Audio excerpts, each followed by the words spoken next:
नमस्कार, स्वागत है आपका द फोर्थ स्टेट यूट्यूब मंच पर। मेरा नाम है रविंद्र सिंह शोरा। आज खबर लद्दाख से। क्या लद्दाख एक बार फिर से एजिटेशन की तरफ बढ़ रहा है? लद्दाख में जो मांगें इतने दिन से लगातार वहां के लोग उठा रहे थे, भारत सरकार से बात करने की कोशिश कर रहे थे, क्या वो तमाम मांगें सिरे नहीं चढ़ेंगी? इसी को लेकर लद्दाख के जो दो अलग-अलग खित्ते हैं, अलग-अलग बड़ी एसोसिएशंस हैं, KDA Kargil democratic alliance, Leh apex body, उन दोनों की बैठक हुई और बैठक में उनको यह तय करना पड़ा कि अब 9, 10 और 11 अगस्त को एक बार फिर से एजिटेशन करेंगे। 9 दिन चले अढ़ाई कोस। ये हिंदी में एक कहावत है बहुत पुरानी, यानी कि 9 दिन चले और अढ़ाई कोस पहुंचे। 9 दिन तक लगातार पैदल चलते रहे और पहुंचे कितना दूर? 1, 2 और अढ़ाई, बस इतना। इतने दिन से सरकार बात कर रही है लद्दाख के लोगों के साथ। लद्दाख के जो दो बड़े सिविल सोसाइटी के जो नुमाइंदे हैं, केडीए है, एपेक्स बॉडी है, और इतने साल से बातचीत करने के बाद भी 2 कोस भी नहीं पहुंचे, अढ़ाई भी छोड़िए। आज उम्मीद थी कि इस बार शायद बातचीत होगी और कुछ सफल बातचीत होगी, कहीं ना कहीं लोगों को अपने इश्यूज का सॉल्यूशन मिलेगा। लेकिन वही बात, वही ढाक के तीन पात, बात आगे नहीं बढ़ रही है। सरकार समय देती है, जब दबाव आता है तो समय दे देती है, तारीखें होती हैं, बैठक होती है, लेकिन निकलता कुछ नहीं है। लद्दाख से लोग जाते हैं, बहुत उम्मीदों के साथ जाते हैं, और इनसे ज्यादा जितने लोग यहाँ से जाते हैं जिन उम्मीदों से लबरेज होके, उससे ज्यादा पूरे लद्दाख में एक उम्मीद होती है कि जब ये लोग लौटेंगे, भारत सरकार से बात करके, गृह मंत्रालय के अधिकारियों से, मंत्रियों से बातचीत करके दिल्ली से जब ये लोग वापस लौटेंगे तो अच्छी खबर लेके आएंगे। और ये वो खबर होगी जो लद्दाख के मुस्तकबिल को और रोशन करेगी, सुनहरा करेगी। लेकिन इतनी बैठकों के बावजूद आज भी हालात जस के तस। इतनी लंबी डिस्कशन हुई है, इतने लंबे एजिटेशंस करने पड़े। आपको याद होगा लद्दाख के लोगों ने कितना लंबा एजिटेशन किया। सोनम वांगचुक के सरपरस्ती में, उनकी रहनुमाई में इतने लंबे एजिटेशंस हुए। एजिटेशंस का भूख हड़ताल करी, और पहली बार ये देखा गया कि लेह में जो लोकसभा चुनाव से पहले एजिटेशन हुआ था, कितने सारे लोग, हर अलग अलग धर्म स्वावलंबी, जो अलग अलग धर्म के लोग, अलग अलग खित्ते के लोग, अलग अलग वर्ग के लोग, स्टूडेंट्स अलग आए, नौकरी पेशा लोग अलग आए, यूथ अलग आया, बौद्ध सोसाइटी के लोग आए, उधर करगिल से इस्लामिक सोसाइटी के लोग आए, सब लोगों ने हिस्सेदारी करी।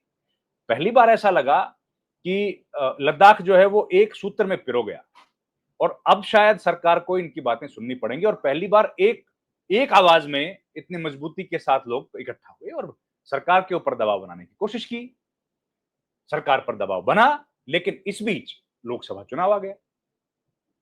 लोकसभा चुनाव आ गया तो उस एजिटेशन को पोस्टपोन करना पड़ा या पोज करना पड़ा, समझिए। और उसके बाद फिर से वही संघर्ष। लोकसभा चुनाव खत्म हुआ, निर्दलीय उम्मीदवार की चुनाव में वहां पर जीत हुई, और एक बार फिर से वही संघर्ष की अब बातचीत शुरू किया जाए, बातचीत शुरू किया जाए। बातचीत शुरू कराने के लिए लेह से, लेह देखिए, लेह पहाड़ी इलाका, कितनी कठिन भौगोलिक परिस्थितियां हैं, वहां से शुरू करके पद यात्रा करनी पड़ी दिल्ली तक, तो भी कुछ नहीं।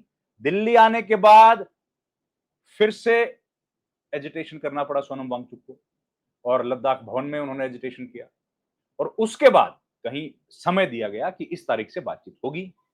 बातचीत हुई, 2 राउंड की बातचीत हो गई, जनवरी में बातचीत हुई और मई में फिर बात हुई। मई के बाद से अब देखिए अगस्त आ गया, कुछ नहीं।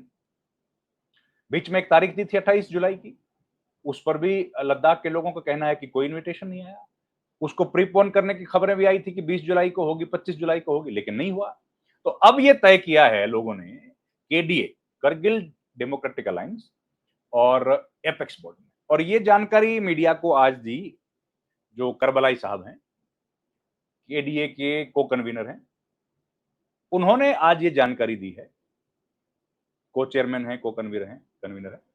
उन्होंने जानकारी दी है कि करगिल में ये 3 दिन का एजिटेशन होगा, और इस 3 दिन के एजिटेशन के बाद भूख हड़ताल होगी और इसके बाद तय किया जाएगा कि फ्यूचर कोर्स ऑफ एक्शन क्या होगा। खास बात इसमें भी यही है कि इसमें भी दोनों लोग शामिल हैं, दोनों खित्तों के लोग शामिल हैं, केडीए और एपेक्स बॉडीज, जो दोनों एसोसिएशंस बनी हैं और दोनों एक साथ काम कर रही हैं, वो दोनों इस एजिटेशन में शामिल होंगी। और फिर वही एजिटेशन का मतलब है कि सरकार हमारी मांगे माने। सरकार बातचीत करने के लिए अब फिर से डिले कर रही है। तो ये पूरा घटनाक्रम चल रहा है, इसलिए मैंने कहा कि 9 दिन चले और 2.5 कोस चले। इतना लंबा संघर्ष किया, बावजूद उसके आज भी वहीं बैठे हैं जहां से लड़ाई शुरू की थी और उसी लड़ाई को फिर से लड़ रहे हैं। और करवलाई साहब ने ये भी बात कही है कि जो लोग दूसरे जो समाज के लोग हैं, वो समाज के लोगों के साथ भी उन्होंने गुजारिश की है कि वो लोग भी आएं, एजिटेशन को सपोर्ट करें और करगिल की जो आवाज है, लेह की जो आवाज है, जो कि लद्दाख की मुकम्मल आवाज बनती है, उस आवाज में अपनी आवाज शामिल करें, ताकि सरकार को एक बार फिर से हम लोग यहां से संदेश दे पाएं कि भाई हमारी बात सुनो, हमारी मांगे मानो। देखिए, करगिल और लेह, ये दोनों की भौगोलिक परिस्थितियां जो हैं बाकी देश से बड़ी अलग है। लेह के तो खास तौर पर बहुत कठिन भौगोलिक परिस्थितियां हैं और लेह में भी ऐसा ही है, करगिल भी बहुत कठिन है। एक तरफ पाकिस्तान लगता है, एक तरफ चीन लगता है और उसके बीच में लद्दाख है। तो ऐसी कठिन परिस्थितियां हैं और अब इतने दिन हो गए, यूनियन टेरिटरी बना, यूनियन टेरिटरी बनने के बाद उम्मीद थी कि शायद अब जो लोकशाही है, लोकशाही लोकतंत्र में उनके जो जनप्रतिनिधि होते हैं, उनकी भी बहाली होगी, लेकिन आज की तारीख में वहां पर पंचायत चुनाव नहीं हुए हैं। करीब लंबा समय हुआ। वहां पर एपेक्स जो जो माफ कीजिएगा हिल काउंसिल है, लेह का जो हिल काउंसिल है, उसका इलेक्शन अभी होना है। अब कब होगा उसका नोटिफिकेशन अभी तो नहीं हुआ है, हो सकता है थोड़े दिन बाद हो, समय है अभी उसमें। और एक लोकसभा सदस्य हैं, इसके अलावा विधायक होते थे पहले 4, वो भी नहीं रहे। तो कुल मिला के जो लोकशाही है, उसको लेकर बड़े सवाल हैं। और 4 पॉइंट्स एजेंडा तो है ही, 6 शेड्यूल का एजेंडा है, पब्लिक सर्विस कमीशन का एजेंडा है और एक लोकसभा की सीट जो है 2 होनी चाहिए। ये तमाम वो बातें हैं जिनको लेकर के वहां के डोमिसाइल की नीति एक आई है। तो तमाम वो डिस्ट्रिक्ट्स बनाने की घोषणा भी हालांकि सरकार ने की है, लेकिन जो मुख्य बातें हैं, स्टेटहुड की बात है, 6 शेड्यूल की बात है, जो मुख्य बातें हैं अभी तक उन पर कोई चर्चा नहीं हुई है और यही दिक्कत है। लद्दाख के लोग इसी बात को लेकर एक बार फिर से दिल्ली तक अपनी आवाज पहुंचाना चाहते हैं। और माध्यम क्या होता है? जनता के पास क्या माध्यम है? एक ही माध्यम है, एजिटेशन। इस बार एजिटेशन का ये होगा कि नई चीज इसमें ये होगी कि नए एलजी आए हैं, जो उपराज्यपाल हैं लद्दाख के, वो नए आए हैं और वो पूर्व राजनेता हैं। तो वो इस एजिटेशन को किस तरीके से लेंगे और कैसे दिल्ली और लद्दाख के बीच में एक पुल बन के काम करेंगे, कैसे लद्दाख की आवाज दिल्ली तक और दिल्ली की आवाज लद्दाख तक पहुंचाएंगे, ये भी एक देखने वाली चीज होगी। तो इस पर और कोई अपडेट आता है तो मैं आपको बताऊंगा। अभी यही खबर थी कि ये फैसला किया गया है। और देखिए, ऐतिहासिक दिन है 9, आप जानते हैं, भारत छोड़ो आंदोलन की शुरुआत हुई थी अगस्त में, अगस्त क्रांति याद कीजिए। और लद्दाख में 9 तारीख से एजिटेशन किया जा रहा है। इसका क्या नतीजा निकलेगा मैं आपको बताऊंगा।